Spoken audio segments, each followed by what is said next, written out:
құрметті білім алушылар, біздің колледжімізде білесіздер, кітапханада үздіксіз ұйымдастырылып тұратын оқытушылар колледж жобасы аясында көптеген іс-шаралар өткізіп отырады. Сол іс-шараларға қатысқан біршама студенттерді марапаттағымыз келіп тұр. Олай болатын болса, колледжшілік оқытушылар колледж жобасы аясында топтың үздік оқырманы кітапханада өткізген іс-шараға белсене атсалысқаны үшін Тойлыбай Балжан Жұмақанқызы марапатталады. Колледж директоры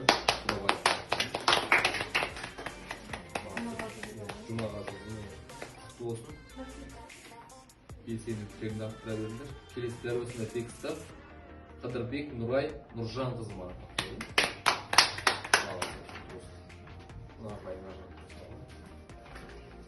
Келесі дәл осындай текстті Жанғабай Әсет марапатталады. Топтарыңызды тарту керек осындай колледж. Оқушылар колледждің жобасына қатысайық, сөйтейік деп кішкене.